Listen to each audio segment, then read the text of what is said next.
amigos, hoy vamos a hablar de Mi cuerpo es un territorio político. Este artículo fue escrito por Dorotea Gómez. Para hablar de este tema empezaremos a explicar sobre la etnografía. La etnografía es una rama de la antropología, un método de estudio o de investigación directa que tiene como objetivo observar y registrar las prácticas culturales y los comportamientos sociales, decisiones y acciones de diferentes grupos humanos, es decir, su identidad y su estilo de vida. Dorotea Antonia Gómez Gribaldo nació en Santa Cruz de Quinché en 1976. Es una poeta, feminista y escritora maya quinché guatemalteca. Es una exponente pionera de la noción del cuerpo como territorio político a partir de un análisis que reúne la categoría de raza, clase y género, además de una postura crítica respecto a la heterosexualidad como régimen de opresión. Dorotea vivió una infancia y adolescencia marcada por el conflicto armado interno en Guatemala, factor que la llevó a reflexionar sobre los efectos de la lucha armada sobre el cuerpo de las mujeres racializadas como un mecanismo de opresión que complejiza el patriarcado. Análisis presente en la mayoría de sus obras y proyectos. Cursó sus estudios básicos y universitarios en Guatemala, donde se graduó como trabajadora social de la Universidad de Rafael Landívar. Es además maestra en antropología social por la Universidad Estatal de Campinas, en Brasil, donde se tituló con la tesis Etnicidad y género en la construcción de Estado-Nación guatemalteco.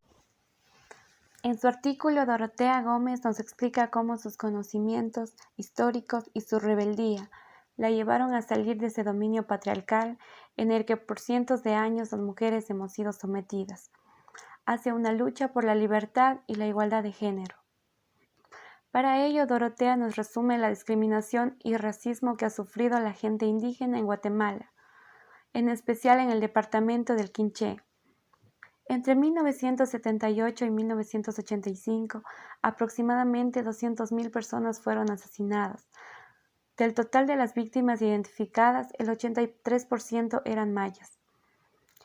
Ante la hostilidad racista que cotidianamente Dorotea vivía, logró imponerse y lidiar con convicción, ya que ella veía esta discriminación como producto de la ignorancia y la enajenación. Sin embargo, no podía lidiar con el desánimo y la angustia por las actitudes de discriminación, rechazo y desconfianza de sus compañeras de estudio. Así que decidió buscar ayuda psicológica para afrontar la violencia que estaba viviendo. Dorotea fue descubriendo que cada una de sus amigas tenía su propia historia. Reconoció que como mujeres sus vidas tenían muchas cosas en común. Por ejemplo, veía que casi todas eran objeto de violencia en la familia, porque se negaban a servir a los hombres de su casa. Casi todas sufrían la desvalorización cotidiana de su trabajo. Por ejemplo, en las casas las tildaban de haraganas, a pesar de que eran responsables de hacer la comida, cuidar a los niños pequeños, lavar la ropa y limpiar. Ella, a los 21 años, participó en un proyecto de investigación para conocer la experiencia organizativa de las mujeres que se habían refugiado en México y estaban retornando a Guatemala. Dorotea conoció a otras feministas mayas y mestizas. Con algunas estaba de acuerdo y con otras no. Se interesó en la literatura escrita por feministas de distintas partes del mundo que desafiaban los poderes masculinos, la ideología del sistema patriarcal y racista. Dorotea se asume lesbiana por política, porque rechaza conscientemente el patriarcado, los roles tradicionales asignados a las mujeres y los límites que el patriarcado ha impuesto a las mujeres sobre el control de sus propias vidas. El cuerpo como un territorio político, sin duda, nos muestra la importancia del valor y la perseverancia para luchar en contra de las opresiones, el racismo, la misoginia y de la misma sociedad que condena a la mujer a ser sumisa ante el hombre, quienes se creen el sexo dominante.